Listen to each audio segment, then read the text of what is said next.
இந்த வீடியோவை உங்களுக்கு வழங்குவோர் மாலை முரசு செய்திகள் தொலைக்காட்சியின் படிப்போம் ஜெயிப்போம் உயர்கல்வியை தேர்ந்தெடுப்பதில் உள்ள சந்தேகங்களை தீர்க்கும் நிகழ்ச்சி தினமும் மாலை 5 மணிக்கு.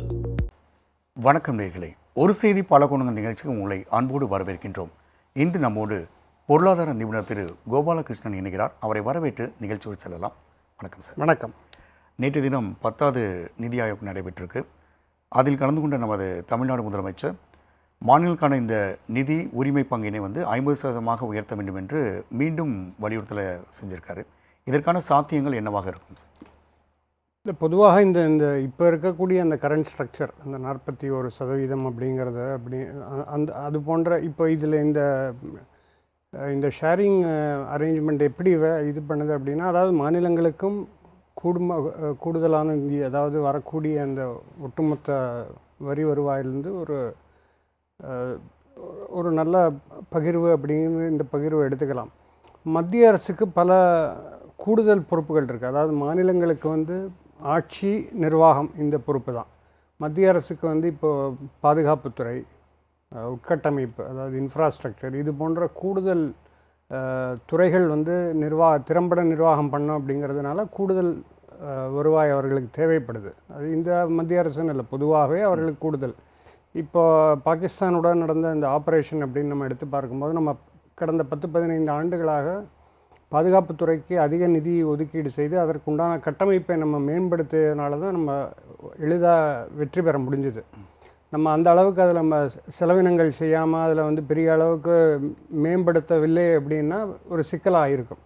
அதனால் இது போன்ற ஒரு முக்கியமான துறைகள் மத்திய அரசு கட்டுப்பாட்டில் இருக்கிறதுனால பொதுவாகவே அங்கே நிதி தேவை அப்படிங்கிறது அதிகமாக இருக்கும். அது எல்லாமே பெரும்பாலும் நம்மளுடைய ஒட்டுமொத்த நாட்டுக்கு தான் சேரும். அதாவது மத்திய அரசில் இருக்கக்கூடிய அந்த கூடுதல் தொகை அப்படிங்கிறது இப்போ டிஃபென்ஸ் அப்படின்னா அதுவும் நாட்டுக்கு தான் சேரும். இன்ஃப்ராஸ்ட்ரக்சர் ப்ராஜெக்ட்ஸ் வரும்பொழுது அது எல்லா மாநிலங்களுக்கும் நேஷ்னல் ஹைவேஸாக, போர்ட்ஸாக, ஏர்போர்ட்ஸாக சென்றடையும்.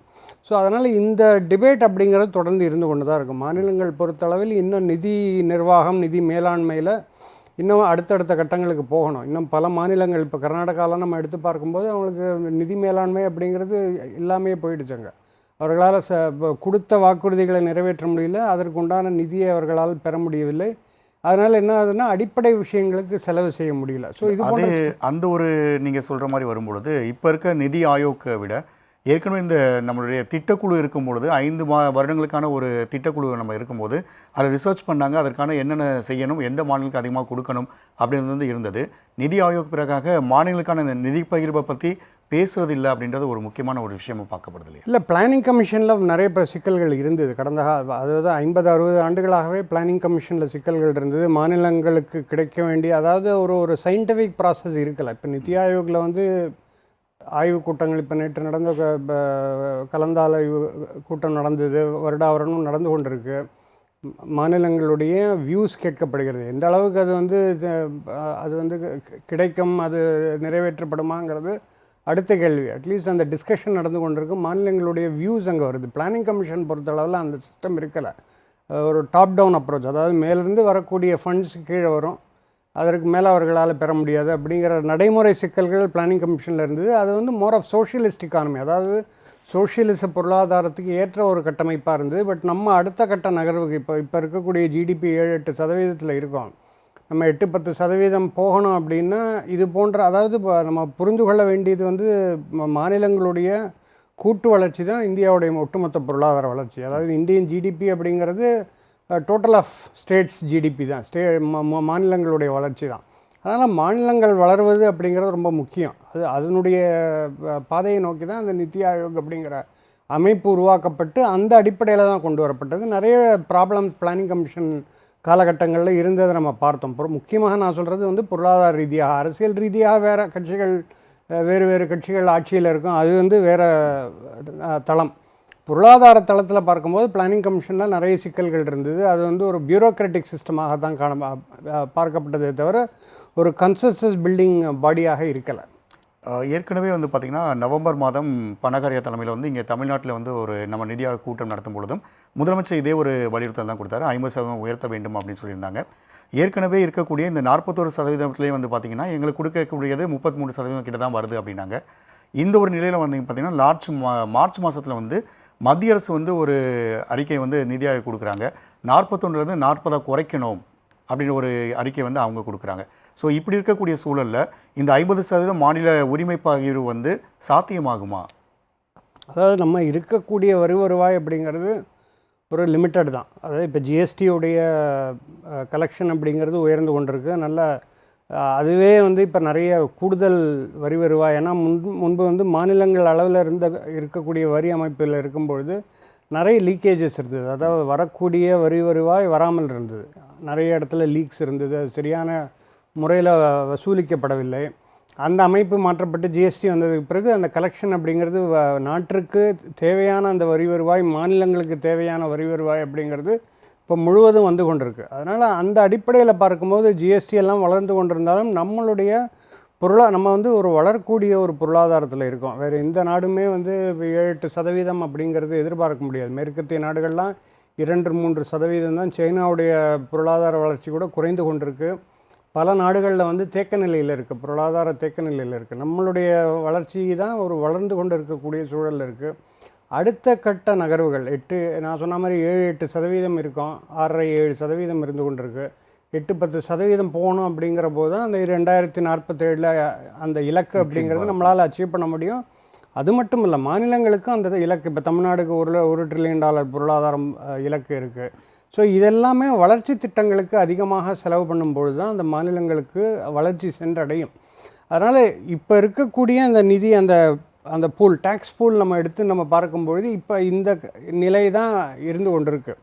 ஸோ இது வந்து அதிகப்படுத்தப்படுமா அப்படிங்கிறது இன்னும் வரக்கூடிய காலங்களில் தெரியும். அது வந்து அதனுடைய நம்மளுடைய அந்த வரி வருவாயுடைய அளவீடு உயரும்பொழுது மாநிலங்களுக்கு உண்டான அந்த பகிர்வு அப்படிங்கிறது உயர்வதற்கு வாய்ப்புகள் இருக்குது.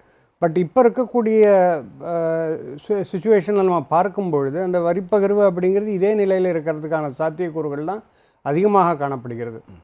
அந்த அளவுக்கு இருக்கும் பொழுது இங்கே சொல்லக்கூடிய ஒரு விஷயம் என்ன அப்படின்னா, மாநிலத்தினுடைய ஒரு வளர்ச்சிக்கு இது மாதிரி ஒரு கொடுக்க முடியாத ஒரு சூழல் பகிர்வு வந்து கம்மியாகும் போது இங்கே வளர்ச்சி தடைபடுகிறது அப்படின்ற ஒரு குற்றச்சாட்டை முன்வைக்கிறாங்க இல்லையா? அதான் நான் ஏற்கனவே சொன்ன மாதிரி இப்போ பல மாநிலங்களில் வந்து எக்ஸாம்பிள்ஸ் நான் கொடுத்துட்டேன்.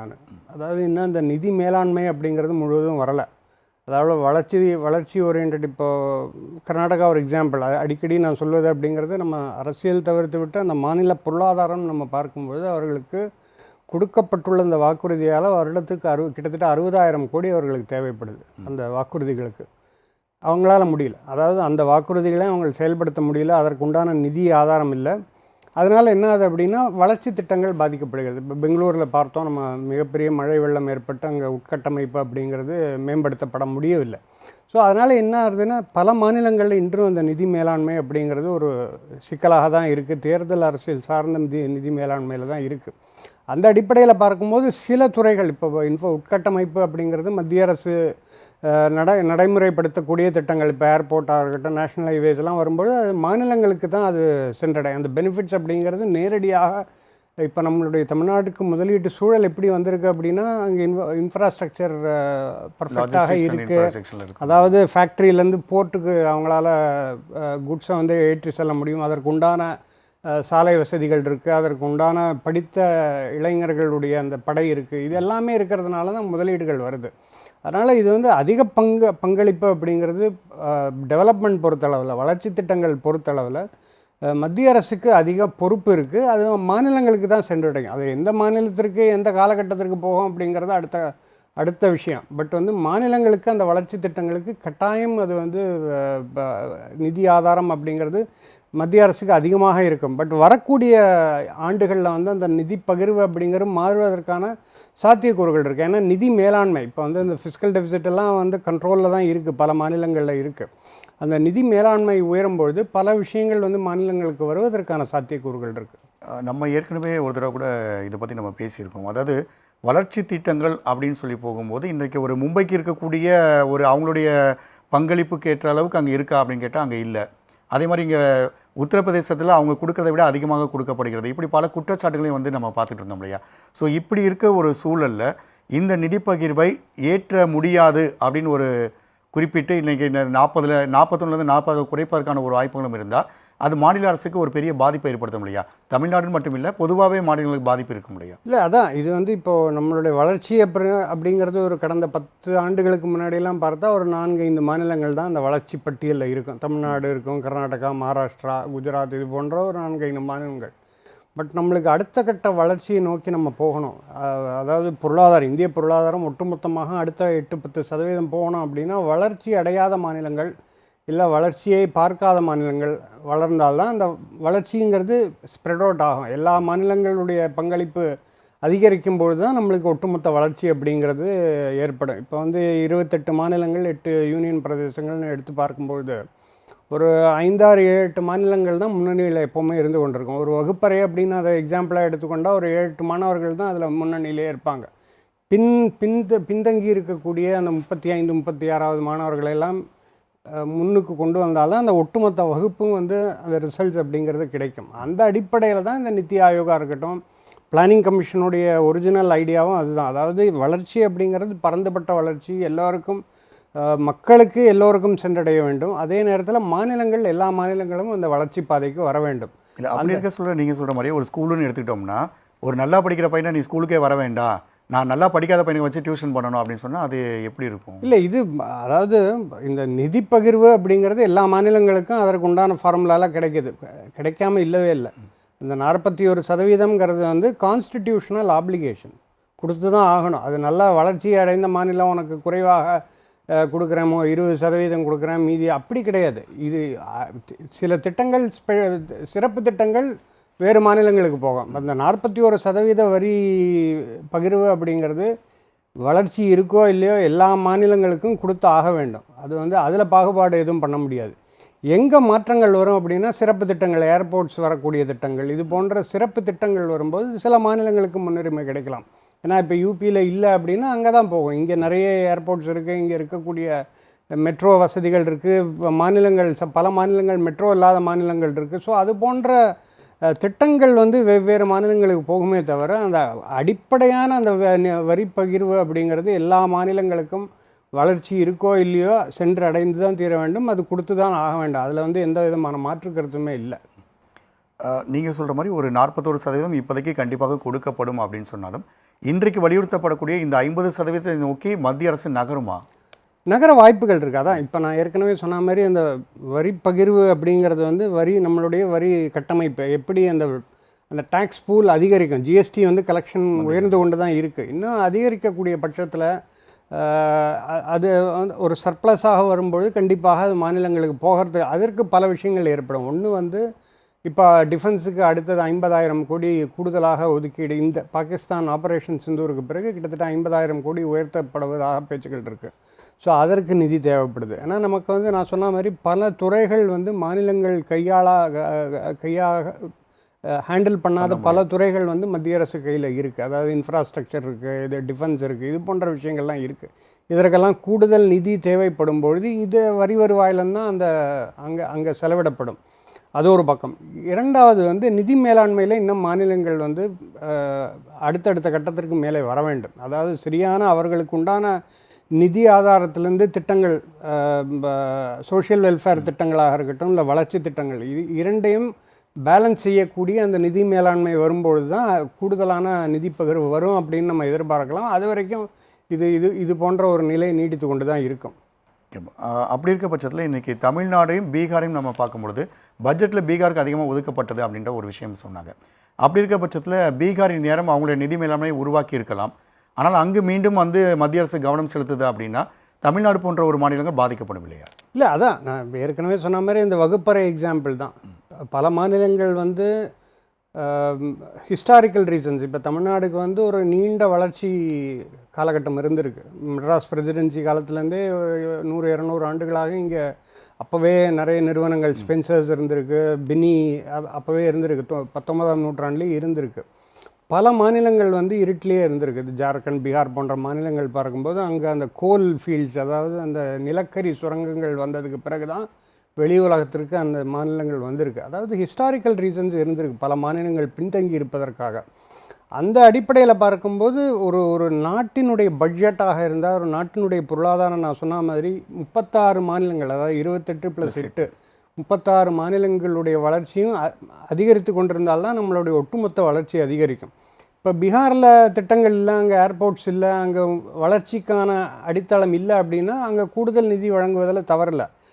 அதனால தமிழ்நாட்டிற்கோ இல்லை கர்நாடகாவுக்கோ வரி அந்த பகிர்வு குறையுமா அப்படின்னா குறையாது. இந்த சிறப்பு திட்டங்கள் அங்கே போகிறதுக்கான வாய்ப்புகள் இருக்குது. அது அந்தந்த மாநிலங்கள் அந்தந்த தேவைக்கேற்ப செல்லும். பட் அடிப்படையான இந்த 41% பகிர்வு அப்படிங்கிறது எல்லா மாநிலங்களுக்கும் அந்த ஃபார்முலா பிரகாரம் வந்து கொண்டு தான் இருக்கும். அதில் அதை நிறுத்தவே முடியாது. ஒரு மாநிலத்திற்கு வேண்டி இன்னொரு மாநிலத்திற்கு கட் பண்ண முடியாது. ஏன்னா அந்த 41% அப்படிங்கிறது சட்டப்பூர்வமான ஒரு விஷயம். சிறப்பு திட்டங்கள் அந்தந்த காலகட்டத்திற்கு அது அரசியலும் கலந்துருக்கும். அதில் மறுக்க முடியாத உண்மை தான். அது அந்தந்த காலகட்டத்திற்கு மாநிலங்களுக்கு கிடைத்து கொண்டு தான் இருக்கும். அதனால தான் இந்த பார்லிமெண்ட்ரி டெமோக்ரஸி அப்படிங்கிறது இந்தியாவில் ரொம்ப வைப்ரண்ட்டாக இருக்குது. நமக்கு எல்லா மாநிலங்களுக்கும் எம்பிக்கள் இருக்கிறார்கள். அங்கே டெல்லியில் ஒருங்கிணைந்து செயல்பட்டு திட்டங்களை பெறுவதற்கான ஒரு கட்டமைப்பு அந்த பார்லிமெண்ட்ரி டெமோக்ரஸியில் இருக்குது. ஸோ அதையும் ஆக்டிவேட் பண்ண எல்லாமே சென்டர் 36 மாநிலங்களுக்கும் ஒவ்வொரு பட்ஜெட்லேயும் கொடுப்பது அப்படிங்கிறது கடினம். ஸோ இது போன்ற ஒரு பார்லிமெண்ட்ரி டெமோக்ரஸி இருக்கக்கூடிய காலகட்டத்தில் அதை கேட்டு பெறுவதற்கான ஒரு கட்டமைப்பு இருக்குது. கண்டிப்பாக இது மாதிரி நம்ம கேட்டு பெறக்கூடிய ஒரு இடத்துலேருந்து நம்ம நேற்று ஒரு முக்கியமான கோரிக்கை வச்சுருக்கோம். அது நிச்சயமாக நிறைவேற்றப்படும் என்ற ஒரு நம்பிக்கையோடு நம்ம இருப்போம். அரங்கிற்கு உங்களுடைய கருத்துக்களை பதிவு செய்ய மிக்க நன்றி. நன்றி. நேர்களை மீண்டும் ஒரு நிகழ்ச்சியை சந்திக்கலாம். நன்றி, வணக்கம்.